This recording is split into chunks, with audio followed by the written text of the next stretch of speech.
Hello மக்களே, welcome back to mister watches 360. நான் தான் உங்கள் டிகே அப்சர். ஸோ இன்றைக்கி எந்த வீடியோ பற்றி பார்க்க போகிறேன்னு கேட்டிங்கன்னா, கண்டிப்பாக எல்லாருமே பெருசு ட்ரெய்லர் பார்த்துருப்பீங்க. ஆக்சுவலாக இந்த நேரத்துக்கு படமே ரிலீஸ் ஆகிருக்கும். இந்த ட்ரெய்லர் ரிவ்யூ லேட்டாக தான் வருது. பட் இருந்தாலும் எனக்கு இந்த ட்ரெய்லர் இப்போ தான் நான் ரீசெண்டாக பார்த்தேன். உண்மையிலுமே நல்லா இருந்துச்சு. நான் இன்னும் அந்த மூவி பார்க்கல. பார்த்ததுக்கப்புறமா அந்த மூவி எப்படி இருக்குன்றதை மறக்காமல் ரிவ்யூ பண்ணலாம். அண்ட் இது ஒரு டிஸ்க்ளைமராக கூட வச்சுக்கலாம். இது வந்து ஒரு பியூர் அடல்ட் என்டர்டெயின்மெண்ட் மூவியாக இருக்கும் அப்படின்றதுன்னு சொல்லியிருக்காங்க. ட்ரெய்லர்லேயே ஒரு சில இடம் அப்படி தான் ஃபீல் ஆச்சு. பட் ஆனால் ஓவராலாக பார்க்கும்போது ஒரு என்டர்டெயின்மெண்ட் ஃபேமிலி காமெடி மூவியாக இருக்குன்றதுல எந்த ஒரு சந்தேகமும் இல்லை.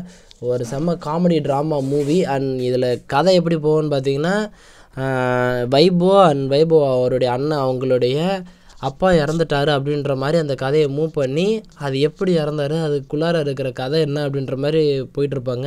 நிறைய இதை பற்றின அடல்ட் ரிலேட்டடான ஒரு காமெடிஸ்லாம் இருக்கும்னு நான் எக்ஸ்பெக்ட் பண்ணுறேன். இது வந்து எப்படி இறந்தாருன்றதை பற்றி சொல்லுவாங்களா இல்லை இவனுங்களே கொண்டாங்களா அப்படின்ற மாதிரி கதை மூவ் ஆகுமான்றதை புரிஞ்சிக்க முடியல. பட் ஆனால் இது வந்து ஒரு க்ளோஸ்டு சர்க்கிள், அதாவது இப்போது ஒரு ஊருக்குள்ளார ஏதோ ஒரு டெத்து நடக்குதுன்னா அதை எப்படி மற்றவங்க ஃபீல் பண்ணுவாங்க, அதாவது அந்த ஊரில் இருக்கிறவங்க எந்த மாதிரிலாம் ரியாக்ட் பண்ணுவாங்கன்ற மாதிரி அந்த கதையை அழகாக கொண்டு வந்திருந்தாங்க. ஒரு கிராமத்தில் எப்படியெல்லாம் நடக்கிறதுக்கு பாசிபிள் இருக்கோ ஸோ அந்த மாதிரி கொண்டு போயிருக்காங்கன்னு நினைக்கிறேன். படத்தோட ஸ்க்ரீன் டைம் ரொம்ப கம்மியாக இருக்குது எனக்கு பாசிபிள் இருக்குது. ஏன்னா கதையே இவ்வளோதான்றப்போ ஒரு 2 மணி நேரம் இல்லை அதுக்கு ஒரு 1/4 மணி நேரம் அதிகமாக தான் இருக்கும்னு நினைக்கிறேன்.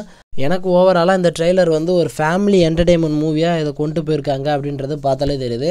ஸோ நீங்கள் இந்த ட்ரெய்லர் பார்த்துருந்தீங்கன்னா இந்த மூவியை பார்க்குறதுக்கான அந்த க்யூரியாசிட்டி அதிகமாகும் நான் எக்ஸ்பெக்ட் பண்ணுறேன். ஸோ செம்ம ஒரு ஃபன்னி என்டர்டெயின்மெண்ட் மூவியாக ரொம்ப நாள் கழிச்சு இந்த மாதிரி க்ளோஸ்டு அந்த சர்க்கிளில் ஒரு கதையை மூவ் பண்ணிருக்காங்க அப்படின்றப்போ நல்லா இருக்குது பார்க்குறதுக்கு. அண்ட் வைபோ அண்ட் அவருடைய அண்ணன் அவங்க 2 பேர் காம்போவுமே ஒரே ஸ்க்ரீனில் காமிக்கிறது இதான் ஃபர்ஸ்ட் டைம் நினைக்கிறேன். ஸோ அதுவும் இன்னும் கொஞ்சம் ஒரு மாதிரி நல்லாவே மூவ் பண்ணிருப்பாங்க நான் எக்ஸ்பெக்ட் பண்ணுறேன். ஸோ வெயிட் பண்ணி பார்க்கலாம். ஓகே கைஸ், இதோட இந்த வீடியோ முடிச்சுக்கலாம். நெக்ஸ்ட் ஒரு ஆசமான வீடியோ மீட் பண்ணுறேன். அது வரைக்கும் ஒரு சின்ன பிரேக் வரட்டா.